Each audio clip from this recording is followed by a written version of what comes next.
Hello everybody, my name is Cubank with Music, and welcome to another sound design tutorial. And today I'm going to teach you how to make a bass in a track that I'm making. And I'm going to go ahead and apologize right now for one, not uploading in a week, because it's been exactly a week since I uploaded the Terror Drums review thing, and I apologize about that. And two, the massive amount of underruns that are going to happen when I'm trying to record and play this back. So, yeah, but without any further ado, here we go. The bass we're looking at, I'm going to play this whole thing. It only shows up a couple of times. It's the blue bass, but not this light blue one. It's these right here. And I'm going to go over and I'm going to show you how it's made and make it from scratch and show you it by itself so you can get a full concept and make it on your own. And I will also include an FXP in the description. FXP? Is that the Serum preset? FXP, I think. Yeah, I'm going to include the preset in the description. So you can go down there right now if you're too lazy to make it and make it yourself. And yeah. Okay, so here we go.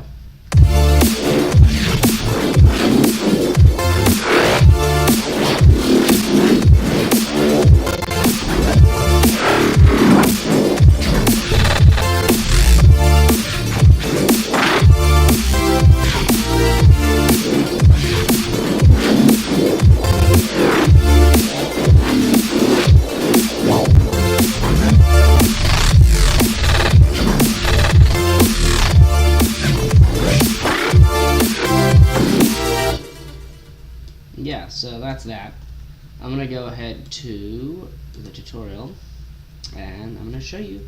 There's also some things in post which I didn't really get a chance to make yet.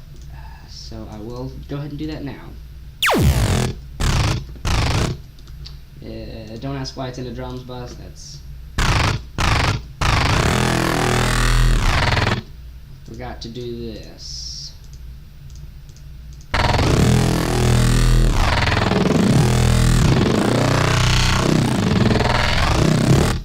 So that's the bass by itself, and there are three macros. There are three automation clips which control the main punch and the main sound of the bass. Without it, it just sounds.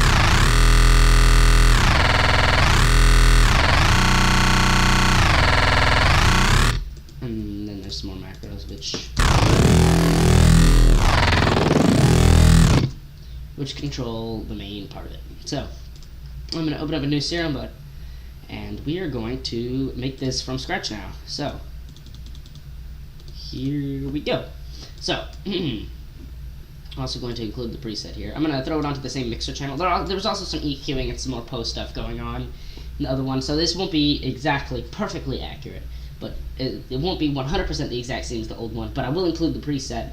And the post is basically some basic EQing. And this right here, which is like a reverse notch right here. So it's just... this move. And all of this was fine-tuned and stuff. I just basically threw some random automation on there just for demonstration purposes. So, this is made using 100% native Serum wavetables, and so I'm just going to go ahead and do it. So, we're going to start in the oscillator tab, and we're going to enable the second oscillator and change the first oscillator's waveform type in spectral trilobite 2. Yes, trilobite 2. You're going to set the wavetable position right here. And then the second one, we're going to go into basic RWD. I don't exactly, it's just just basic shapes except different morphing between each one and stuff. Yeah, and we're going to set the wavetable position on this one right about here. And we're going to turn these both down. I'm looking right here because I have the screenshot of this. That way I can make it from scratch because I don't remember this whole patch by heart. Although I did make it, but I just don't remember it. Okay, great. So, there. Both of these are down 2 octaves. We're also going to turn on a filter, and we're going to go into multi, and we're going to select high pass 12.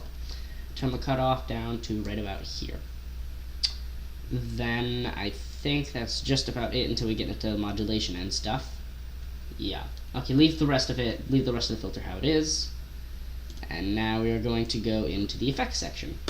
The effects section, we're going to turn on hyperdimension, and we are going to turn the mix all the way down and leave everything else how it is. We're going to go into distortion, and we're going to leave it on tube distortion and turn it right here at about 80%, 87, almost 90, I don't know, around there. Doesn't have to be perfectly accurate. We're going to take a phaser, we're going to turn the rate all the way down, and we're going to set the frequency at about 225 hertz, give or take.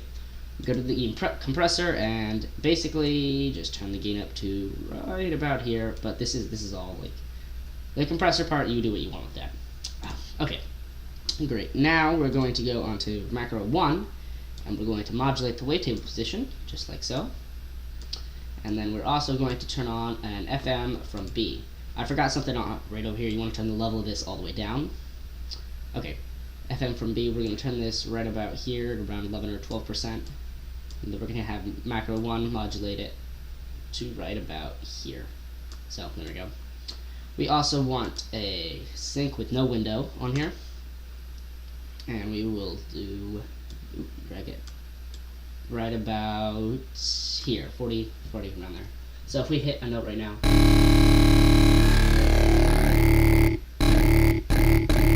we already got a weird, nice, bassy sound, but we still have more things to modulate. So we're going to go over here to the cutoff, and we're going to set it right here.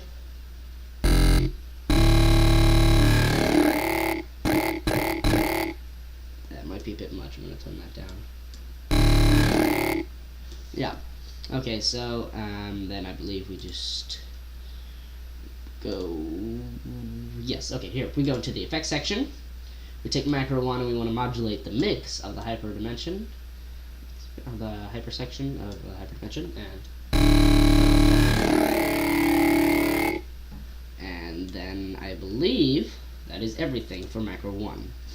Then macro 2, we go back into our oscillator tab, and we want macro 2 to modulate the drive of the filter. That is not the drive. Sorry, I'm trying to look at one screen and do something on the other.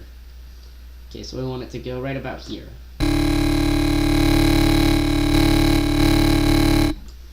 And we also want it to go into our effects section. We want it to modulate the drive of the filter. So we want it to go like that, or the drive of the distortion, my bad.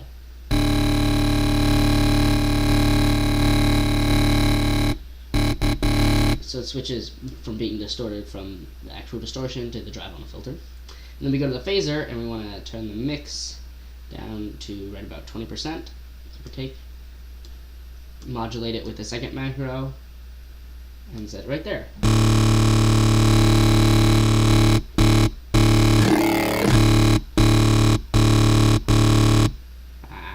Sorry, I can't really move both macros at once, for what are hopefully obvious reasons. But actually, you know what I can do? I can link them to controllers on my keyboard. So I will do, this one will be mod wheel, I guess. Then this one will be my fader up here.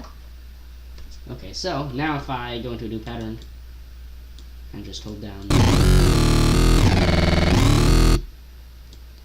a note, I'm moving stuff on my keyboard.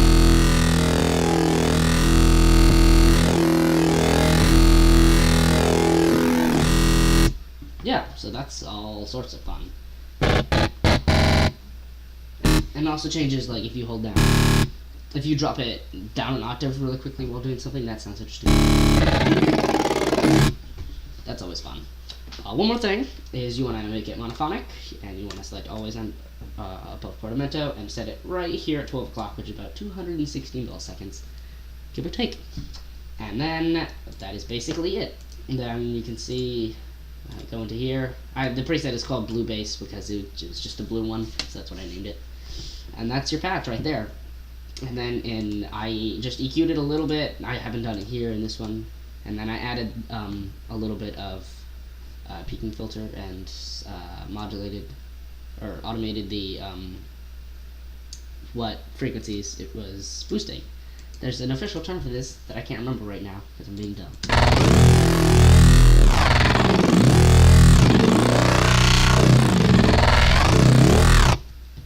Yeah, so that's just about it. I hope you guys have enjoyed this tutorial, and if you heard any other basses in that track that I'm working on, which will eventually have vocals and will be on my album that I'm working on, then please just tell me the color of it, like light blue, that one, whatever, or tell me when it, just tell me, and I will be sure to go through and show you how I made it.